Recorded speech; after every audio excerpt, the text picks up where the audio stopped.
ছাত্রদলের ত্রিমুখী দ্বন্দ্বে উত্তপ্ত বরিশালের ঐতিহ্যবাহী ব্রজভবন কলেজ ক্যাম্পাস। মহানগর, জেলা ও ক্যাম্পাস ছাত্রদল নেতাদের পাল্টাপাল্টি কর্মসূচিতে তৈরি হয়েছে বড় ধরনের সংঘাতের শঙ্কা। অভিযোগ উঠেছে কলেজ ছাত্রদল নেতা বশার, রাতুল, হাসিবুর সহ ডিগ্রি হলের বেশ কিছু শিক্ষার্থীদের উপর হামলা চালায় নগর ও জেলা ছাত্রদলের কয়েকজন। এতে বেশ কয়েকজন শিক্ষার্থী আহত হয়। হামলা হয় জেলা ছাত্রদলের আলামিনের উপরও। হামলার প্রতিবাদে এরপর থেকে চলছে বিভিন্ন প্রতিবাদ কর্মসূচি। সন্ধ্যার পরে তারা আবারও আমাদের উপরে এই হলে পুরো সমগ্র শিক্ষার্থী যারা ছিল, সাধারণ শিক্ষার্থী সহ এবং আমার ভাই, আমি, আমাদের উপর আবার হামলা করা হয়। আমাদের উপরে হামলা করা হলো, আমাদেরকে কেন মারা হয়েছে? আমরা তো চাঁদাবাজি করতে যাই নাই, ছিনতাই করতে যাই নাই, আমরা আধিপত্য বিস্তার করতে যাই নাই, কেন আমাদেরকে মারা হয়েছে? আমি বিএমকে ছাত্রদলের সাবেক যুগ্ম আহ্বায়ক, 2021 সালের কমিটির যুগ্ম আহ্বায়ক।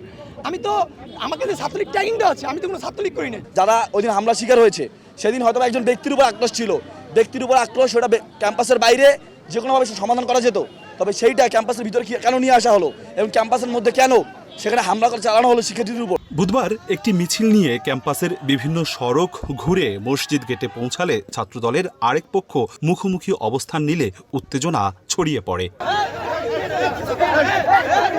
হামলার ঘটনায় পাল্টাপাল্টি অভিযোগ তুলছে ক্যাম্পাস, মহানগর ও জেলা ছাত্রদলের একাংশ। কেউ কেউ বলছেন ছাত্রদলের ভেতরকার দ্বন্দ্বের সুযোগে সাধারণ শিক্ষার্থীদের ব্যানারে অস্থিরতা সৃষ্টি করছে কার্যক্রম নিষিদ্ধ ছাত্রলীগ। আজকে যে সাধারণ শিক্ষার্থীদের ব্যানার ইউজ করা হয়েছে, এই ট্রেডিশনটা অ্যাকচুয়ালি ছাত্রদল কখনো করে না, এটা অন্য সংগঠন করে। আমি নাম বলতে চাচ্ছি না, আপনারা বুঝতে পারবেন।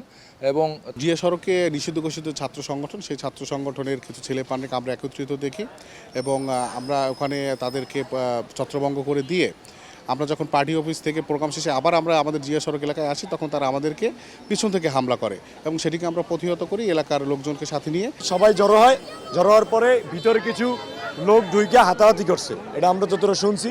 পরে আমরা যাইয়া পরিস্থিতি নিয়ন্ত্রণে আনছি। বরিশাল মহানগর, জেলা বিএম কলেজ ছাত্রদল নেতাদের পাল্টাপাল্টি অভিযোগে গত 2 দিন ধরে শহরে উত্তেজনা ছড়িয়ে পড়ছে। অপূর্ব অপু, সময় সংবাদ, বরিশাল।